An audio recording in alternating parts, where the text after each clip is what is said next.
Olá, tudo bem? Começamos mais uma edição do Espaço Livre, o programa de entrevistas da TV Câmara São Paulo. Hoje vamos falar de muitas coisas, assuntos importantes. Vamos falar do cenário do cigarro no país, aproveitando que no dia 31 de maio se comemorou o Dia Mundial Sem Tabaco. Também vamos discutir mobilidade urbana na cidade, a regulamentação do Uber, o futuro do transporte individual, as ciclovias e o que pode tornar São Paulo uma cidade mais eficiente. Comigo no estúdio, o presidente da Comissão de Trânsito da Câmara, vereador José Policineto, do PSD. Vereador, seja bem-vindo, obrigado pela participação. A gente que agradece, um espaço importante desse debate, mais do que isso, contar para a cidade o que vem acontecendo, as receitas do passado que produziram a cidade de Itaí e o que a gente está imaginando da receita para o futuro, né? Porque para acertar a cidade, a gente não pode utilizar as mesmas receitas que nos trouxeram até aqui. É chegado o momento de fazer diferente e a Câmara tem se apresentado para isso. Vereador, para começar, o senhor é um defensor de alternativas aos meios tradicionais de transporte. Eu incluo nessa lista a bicicleta e o próprio compartilhamento de veículos particulares. E recentemente, como você em casa sabe, o prefeito Fernando Haddad liberou o funcionamento do aplicativo Uber em meio a muita discussão e muitas manifestações dos taxistas. Na sua avaliação, foi um avanço esse decreto do prefeito? Sem dúvida nenhuma, é um avanço porque permite ao cidadão direito de escolha. Dá à cidade, que tem 11 milhões e meio de habitantes, uma outra fórmula para deixar o carro particular em casa. Aqui estamos trabalhando com uma regra muito simples. Nós precisamos abandonar a carrodependência, esse vício de acreditar que a única forma de se locomover pela cidade é usando o próprio carro. A gente tem que buscar outras alternativas. Então, o prefeito, ao publicar o decreto, que é muito parecido com o projeto de lei que a gente vem trabalhando aqui na casa há um bom tempo. Vamos lembrar que em 2013, no início do debate do plano diretor, a gente apresentou a tese, a ideia de compartilhamento de carros. Aprovamos em 2014, dentro do plano diretor da cidade, essa como uma alternativa ao transporte individual. Então, deixa o carro em casa e compartilha um veículo com pelo menos 2, 3, 4, até 6 pessoas, que é o que a legislação federal permite. Aqui estamos trabalhando com algo simples. Quanto mais gente tiver dentro do carro, teremos menos carros nas ruas. Hoje a média na cidade de São Paulo é 1,4 passageiros por carro. Dificilmente você olha um carro individual que tenha mais do que o motorista, que é motorista e passageiro junto. Então, isso... Muitos assentos estão vagos. Então. Muitos. Em média, a cidade de São Paulo descarta diariamente 40 milhões de assentos. 40 milhões de vagas ficam ociosas. Isso consome combustível, isso prejudica o nosso ar, isso gera os maiores congestionamentos. A frota de veículo que roda na cidade de São Paulo, quase 8 milhões de veículos licenciados, são responsáveis por 80% dos congestionamentos. 7% é o congestionamento produzido pelos ônibus. Só que eles transportam 1/3 da população. Então, está errado a regra. A gente foi apresentar fórmulas para enfrentar essa receita antiga que levou a cidade ao caos que temos. Agora, vereador, o surgimento e o sucesso do Uber em São Paulo não indica, na sua avaliação, uma crise no sistema de transporte individual remunerado? Porque, naturalmente, se a população estivesse satisfeita, talvez essa empresa não prosperaria por aqui. É por aí ou não necessariamente? Eu acho que a gente tem que avaliar duas questões, né? E elas compõem esse cenário. A primeira é que tem gente demandando um serviço que ainda não era prestado na cidade. Então, quando a gente olha para o usuário do Uber, o usuário dos aplicativos, ele requisita um carro que não é um táxi. Senão a gente não compreende um pouco essa lógica. Quem é esse primeiro usuário do Uber? É alguém mais jovem, que não reconhece no táxi o transporte dele. Pode reconhecer no táxi o transporte do pai, do avô, mas não reconhece no transporte dele. Então, é uma nova geração que vem com novos hábitos. E, portanto, topa, por meio digital, encontrar aquele que vai ser o condutor dele. Não precisa ir até um ponto ou pegar na rua. Portanto, há um avanço no modelo de comunicação da sociedade que produz uma transformação. Tem um segundo, que é, sem dúvida nenhuma, uma avaliação que o serviço parou no tempo. É verdade que depois desse início de batalha, o próprio táxi vem buscando os seus ajustes. Então, é importante a gente mostrar que há um esforço dos taxistas de melhorar o padrão de atendimento que eles já realizam. Só que num período em que a tensão e as agressões geraram mais um prejuízo à imagem coletiva dos táxis. Então é importante a gente entender que se de um lado a sociedade demandava um novo serviço, a sociedade já tinha informação que fora do Brasil esse serviço já era prestado com qualidade, e o que mostram as pesquisas é a gente pegar a realidade, né? Depois de 6 meses, 7 meses do aplicativo estar em funcionamento, mais de 93% da população aprovava e recomendava. Então, é muito ruim o setor público ir lá dizer o seguinte, olha, tem um serviço que é bem avaliado, num preço mais barato, que todo mundo gosta, e eu, na minha arrogância pública, vou dizer, ele não vai ser servido a você. Então a gente tem que tomar muito cuidado com a tarefa pública que a gente cumpre, porque ela não pode responder a grupos econômicos, nem a grupos de militância política. Ela tem que responder à sociedade. A sociedade está lá dizendo, eu gosto do serviço, ele é mais barato que tem aí, e eu vou lá e dizer o seguinte, como você gosta, eu não vou permitir. Então, acho que num certo momento a Câmara não conseguiu chegar a bom termo no debate, isso é importante. Você me perguntar, Neto, você se sentiu sozinho naquele momento? Lógico, quando você vê no painel 49-1, você fala assim, será que todos estão errados e só eu estou certo? Então, mas então, o tempo mostrou... Mas não precisa, o vereador, não precisa o poder público ter mais agilidade para identificar uma tendência? Daí eu até emendo, o poder público talvez não tenha demorado para planejar uma modernização no sistema dos táxis? As duas coisas. Primeiro, se a gente aprovou em 2014 as regras de compartilhamento, em 2014 você já podia ter a regra para os aplicativos.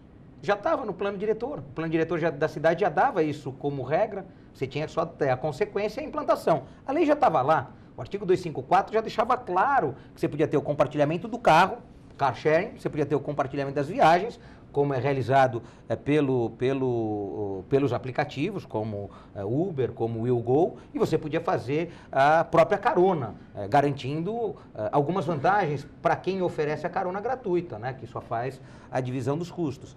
Então, o governo municipal tinha essa condição desde começo de agosto do ano retrasado. Então, vamos completar 2 anos. Atrasou pelo menos 1 ano e meio e gerou um conflito, né? O segundo... Nunca o setor público vai estar à frente da sociedade e das inovações que ela apresenta. Nem adianta a gente imaginar que a sociedade pode menos do que o poder público. Não, a sociedade pode mais, ela é mais inteligente, ela é mais rápida e, portanto, o setor público... E ela indica o caminho do trabalho do serviço público. Veja só, se a Uber chega em 2014 no Brasil e a gente tinha uma regra no plano diretor de 2013, apresentado em 2013, aprovado em 2014, a gente teve uma certa sincronia. Do ponto de vista legal, a gente tinha uma sincronia. O problema é a receita do passado. A receita que vem do passado, ela estabelece dogmas. Só pode dirigir em São Paulo, remuneradamente, este profissional.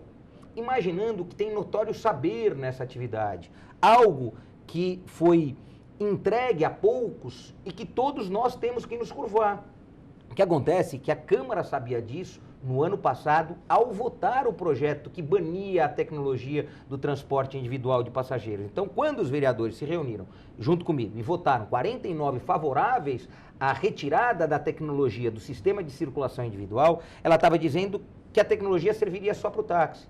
Portanto, sabia da vulnerabilidade da lei que estava sendo aprovada. A proibição dos aplicativos, a proibição do Uber, a proibição de outros aplicativos, todos os vereadores, quando votaram, sabiam da sua fragilidade. Não levou meses para o judiciário derrubar a lei. Então, a gente sabia dos riscos e colocamos a cidade de São Paulo no risco. O prefeito aceitou o risco no ano passado, mas 2 meses depois percebeu que o caminho não era aquele e abriu-se uma necessária válvula para aquilo que a sociedade pedia. Não adianta proibir aquilo que a Constituição já consagrou. O direito à livre iniciativa, a necessária concorrência para os serviços serem prestados com qualidade e a bom preço. Essa é a questão formal do Brasil, né? Nós não montamos um país para você manter monopólios. A gente montou um país para que a boa concorrência, a concorrência com regras claras, produza serviços de qualidade e preços compatíveis. Vereador, a gente está chegando ao final do primeiro bloco, mas ainda dá tempo o senhor responder uma questão. Porque agora, eu quero atualizar você que está em casa, a cidade de São Paulo possui alguns serviços semelhantes e distintos. Os táxis brancos, em sua grande maioria, os táxis pretos, acho que são 5.000 táxis, e os táxis particulares que operam por meio de aplicativos, o mais conhecido deles, o Uber. Na sua avaliação, cada um vai achar o seu público ou pode haver uma canibalização desse processo? Eu acho que a melhor forma para a gente interpretar isso é olhar o que já acontece hoje. Os táxis continuam funcionando, eles têm um espaço que é só deles, táxi branco, e que produzem um efeito importante para a cidade. Os táxis pretos que acabaram de chegar têm uma fragilidade grande, porque eles são concebidos no momento em que está proibido os aplicativos. Então ele nasce com custo de outorga, com modelo de operação de um ambiente que ele é único e 3 meses depois ele deixa de ser único. Então esse vai ter que ser corrigido. O táxi preto... Porque senão ninguém vai pegar o táxi preto. É porque ele é 25% mais caro do que o táxi normal. Ele presta um serviço similar àquele que é prestado pelos aplicativos, só que o aplicativo é 20% em média mais barato que o táxi branco.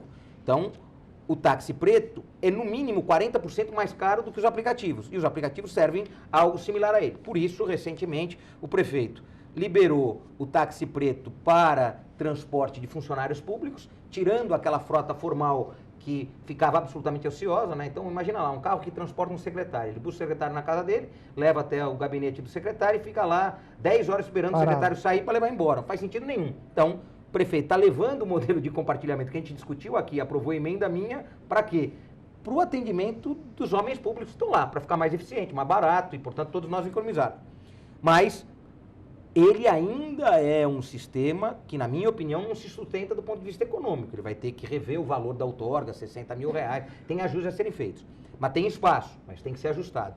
E, sem dúvida nenhuma, na área dos aplicativos, é a concorrência que vai produzir bons serviços e preços adequados. Você fala o seguinte, então, pode ter momentos que a oferta vai ser maior do que aquilo que a sociedade está demandando? Não tenho dúvida. Tenho dúvida. E aí vai ter que ter acomodação. Então, em alguns momentos, a gente vai ver excesso de carros na rua. Acho que quando o primeiro aplicativo em funcionamento, que é o Uber, lançou o Uber Pool, que é você colocar mais viagens, né, mais viajantes de mesmo roteiro no mesmo carro, prestou um benefício violento. Seria a lotação do passado. Né? Mas veja só, a gente volta ao passado para fazer aquilo que a gente sempre quis fazer e estava sendo desencorajado. A tecnologia nos permite encontrar aqueles que serão as pessoas que junto com a gente vão pegar a carona. Né? No passado a gente falava assim, não dá certo carona no Brasil porque o país não é seguro. Você não tinha informação quem ia partilhar a viagem com você. Mas hoje você tem a tecnologia para saber exatamente quem vai dividir a viagem com você. Se você já sabe previamente quem vai dividir a viagem, o risco da segurança, da insegurança, foi reduzido e, portanto, a gente pode sim usar a frota que está aí, reduzindo o número de viagens com os carros e ampliando o número de passageiros dentro dos carros. Portanto, reduzindo drasticamente os congestionamentos, oferecendo algo fundamental, mais espaço para o transporte coletivo. Legal. Vereador, eu tenho que fazer um rápido intervalo e daqui a pouco eu continuo minha entrevista com o vereador José Policineto, do PSD. Até já!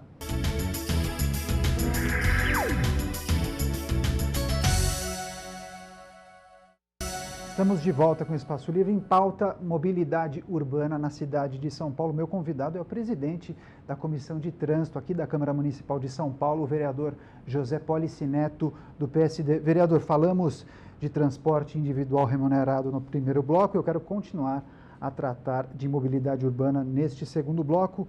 E, naturalmente, o mundo tem mudado, as informações são trocadas com mais rapidez e cada vez mais busca-se maneiras de tornar a cidade mais eficiente. Os conflitos são grandes, motoristas, pedestres, ciclistas. O processo de transformação, vereador, ele é contínuo. O que é mais urgente nessa caminhada quando falamos de mobilidade urbana? Pedestre. O pedestre é a prioridade. Tem um erro na nossa formação social que é interpretar o carro como o mais importante das decisões políticas. A gente foi decidindo a cidade pelo carro e foi errando, porque quando você faz a cidade para o carro, você faz ela menos para as pessoas. Então você cria um ambiente que ele acolhe o carro, mas não acolhe as pessoas. E a gente deixou o cidadão universal, que é o pedestre. A gente tem iluminação da rua e tem serviço de tapa-buraco. Não tem iluminação da calçada, a gente sabe que o carro tem lanterna, portanto ilumina a rua, mas as pessoas não têm um refletor na testa para iluminar o chão que pisam. Então a gente foi montando tudo, e não tem tapa-buraco de calçada, tem tapa-buraco de rua. As pessoas ficam enlouquecidas quando tem um buraco na rua. Posta na internet, faz um buraco na calçada que quebra a perna, muita gente conta aquilo como algo normal. Então tem um erro, a gente não colocou o pedestre, o cidadão, no centro da decisão. E aí tem um detalhe que a gente não põe para as pessoas refletirem. Eu tenho feito esse esforço diariamente. São Paulo realiza diariamente 45 milhões de viagens. 1/3 são a pé. Todos os deslocamentos, se você somar todos os deslocamentos da cidade, você tem 45 milhões de deslocamentos. 1/3 dele é só a pé. Aí você vai pegar um outro terço, mais ou menos, são todos que são feitos de carro. E tem um outro terço que é feito pelo sistema de transporte público coletivo, metrô, ônibus e trem. Então veja só, o único que sozinho, sem gastar R$1, com o próprio esforço, é realizado pelo cidadão. Muitos que saem da casa dele, vão até o seu emprego. Então, não mostrar que com todas estas desvantagens, o pedestre carrega a cidade nas costas ainda é um equívoco. Então, quando você qualifica a calçada, quando você ilumina a calçada, quando você mostra que tais roteiros para 1,5 km, para 2 km, são desejáveis que o pedestre realiza, primeiro você tira o cidadão do sedentarismo, de imaginar que ele só pode fazer aquilo de carro. Ele usa o próprio corpo. Ele usa o próprio corpo, mas ele ajuda a cidade, as pessoas se veem, se cumprimentam, a cidade se torna mais humana. Então, há uma necessária transformação da cidade, recolocando o pedestre no centro da decisão política. O que a gente fez? A gente apresentou um projeto de lei que cria o Estatuto do Pedestre, porque a gente tem que fazer com que todos pensem a cidade pela ótica do pedestre. É quase dizer o seguinte, para ser vereador, você vai passar um mês andando pela cidade. Você vai ver como a cidade funciona para o pedestre, porque como a gente chega aqui via carro dependência, a gente olha a cidade com os olhos do carro, a gente não olha pelos olhos do pedestre. Vamos fazer pontes e túneis. Pronto. Aí o que acontece? Na gestão ainda do prefeito Kassab, e isso ficou um pouco uma memória para a gestão da Haddad, vocês devem lembrar de uma campanha que tirou a faixa do chão, né? A faixa de pedestre virou um personagem, né? E naquele período do lançamento deste personagem, que era a faixa, os atropelamentos reduziram-se em 78%. Então, a gente mata o pedestre que atravessa na faixa. A gente trata mal a calçada, onde é a principal circulação da cidade. Então, se você perguntar para o presidente da Comissão de Transporte o que é mais importante hoje, é a gente dar garantia para o pedestre que ele vai se deslocar com segurança na cidade.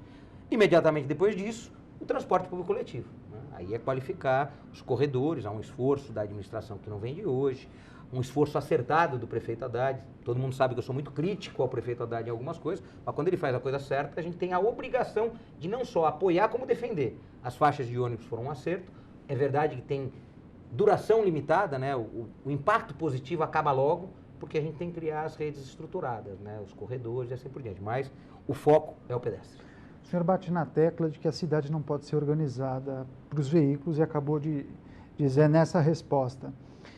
Seguindo nessa linha, o senhor defende a criação de um parque onde está instalado o elevado Costa e Silva, conhecido como Minhocão, inclusive é de autoria do senhor um projeto de lei, salvo engano, que dá o status ao elevado quando ele estiver fechado, o status de parque ao elevado. Eu escutei uma vez um arquiteto chamado Lourenço Gimenez, salvo engano, que disse que transformar um Minhocão em parque seria transformar um erro em meio acerto. E, naturalmente, ele quis dizer, a cidade precisa de áreas verdes? Sim, precisa, mas não vamos transformar o elevado, que é, segundo ele, uma aberração arquitetônica, em parque. Qual é a sua avaliação? Acho que tem dois pontos importantes da gente enxergar aqui. Primeiro, há uma geração que nasceu sem o Parque Minhocão e olha para aquele ambiente dizendo o seguinte, eu prefiro a nostalgia do passado. Tira o parque e aqui vira uma nova avenida para carros. O carro estava só em cima e circulava um pouco menos embaixo por causa das colunas. Eu tiro as colunas e os carros voltam ao piso original. Bom, talvez bom porque você tirou a aberração arquitetônica, mas a cidade dos carros continua intacta. Portanto, quem defende só a retirada das colunas do Minhocão está defendendo uma cidade dos carros no plano. Eu defendo uma outra cidade, uma cidade que reconhece o erro, mas produz do erro acertos. Eu não vi São Paulo sem o Minhocão, como não vi São Paulo com muitas coisas maravilhosas que tinham na década de 20, 30, 40, 50, 60, 70. Eu vi a cidade a partir do meu nascimento, na década de 70, e, portanto, enxergo uma cidade em transformação. Mas eu acho que algo fundamental da lição do Minhocão e do elevado ser um parque, sim. Se ele é a principal demonstração de carro dependência, porque você faz uma via elevada para agredir a todos, mas para o carro passar ali, eu acho que o maior exemplo que a gente pode dar para as futuras gerações dos nossos erros é transformar aquela via elevada num parque para que nunca mais se cometa o erro que foi cometido. E, portanto, um parque na transformação de onde esteve o veículo não é um meio acerto, são dois acertos, para que ninguém faça mais uma via elevada para carro, mas que todos pensem nas vias do térreo para esses carros também. Então é uma forma de dizer o seguinte, não adianta só voltar ao passado. Nós não vamos voltar a 69, 70 antes do Minhocão existir. Nós precisamos projetar a cidade para o novo tempo e tem uma nova receita. Não é pegar a receita do passado e reproduzir agora. Portanto, tira o Minhocão que eu vou ter de volta a minha Avenida Boulevard São João, porque não vai voltar a ser essa. Portanto, eu acho que o Parque Minhocão é encerrar um ciclo e dar a primeira demonstração que estamos vencendo a carrodependência. Já vencemos aos domingos, recentemente, por uma atuação do nosso mandato, vencemos ao sábado. Após as 15 horas do sábado, o Minhocão também fica fechado. E agora a gente vai conquistar, quem sabe até o fim desse semestre, é meu trabalho, até o fim desse semestre, o Minhocão encerrando a sua circulação para veículos e aberto para o parque às 20 horas, combinando com o horário do rodízio, e abrindo às 7 horas da manhã. Então, encurtando o uso para o carro e ampliando o uso do parque. Para encerrar, vereador, a gente está chegando ao final desse segundo bloco, a participação do senhor. Me corrija se eu estiver errado, o senhor está no terceiro mandato? Terceiro mandato. Vereador.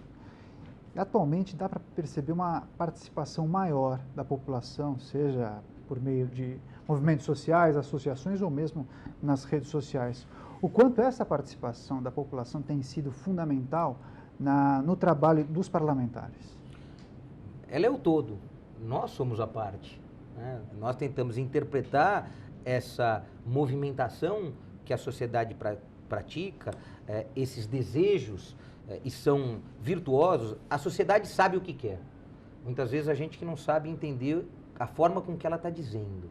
Então, você ter uma sociedade que está a cada dia mais querendo participar da decisão do seu bairro, da sua vila, eu acho isso transformador.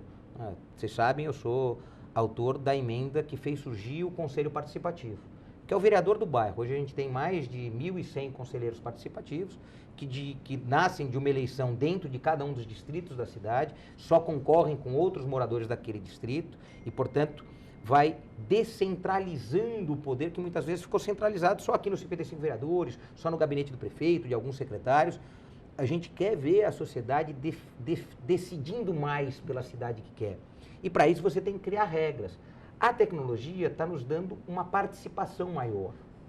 Eu sonho com algo que não é só o participar, é o decidir mais, né? Então, até agora, a gente consegue ver as pessoas participando, oferecendo a sua crítica, oferecendo a sua contribuição, dizendo, quero um parque para criança, com adulto, com cachorro, quero um parque com bicicleta, quero uma escola de tempo integral, mas quero a participação do aluno na definição da grade daquilo que é o extracurricular, quero uma interação maior com a cultura, quero educação e cultura andando juntos. A gente vê muito o que as pessoas querem. A gente tem que trazer desse ambiente da participação para o ambiente da decisão. Então, a gente decide de tempos muito esparsos, né? Aquela votação de 4 em 4 anos, é muito tempo para a gente escutar a sociedade de maneira decisiva, né? De dizendo, eu quero por aqui. Então, nós teremos que aprender a usar outros mecanismos de consulta popular para que a população participe das decisões que não vem participando. E aí, aproxime a decisão dela daquela decisão que é a nossa aqui na Câmara. Então, quanto mais nós acertarmos a interpretação, mais a gente vota certo. Mas que tal a gente permitir que a nossa população, de tempos em tempos, também vote em coisas da cidade? Ela tome decisões. que hoje só são tomadas pelos 55 vereadores e sancionadas ou vetadas pelo prefeito. Chegou a hora da população não só participar, mas decidir mais. Vereador José Polici-Neto, do PSD, presidente da Comissão de Trânsito aqui da Câmara Municipal de São Paulo. Vereador, obrigado pela gentileza da entrevista. Volte mais vezes ao Espaço Livre. Eu que agradeço, acho o formato muito bom de ter esse debate muito rápido e deixar os meus canais à disposição, aqueles que desejem, da mesma forma que você fez aqui, nos perguntar, nos inquirir, manda lá, pergunta pra gente, a gente vai responder, a gente usa muitas mídias sociais para dialogar com o eleitor, com o cidadão, e aí formando a nossa opinião de coisas que a cidade precisa resolver e até agora não foram solucionadas. Muito obrigado mais uma vez, vamos fazer um rápido intervalo no Espaço Livre e daqui a pouco eu vou falar do Dia Mundial de Combate ao Fumo. Até já!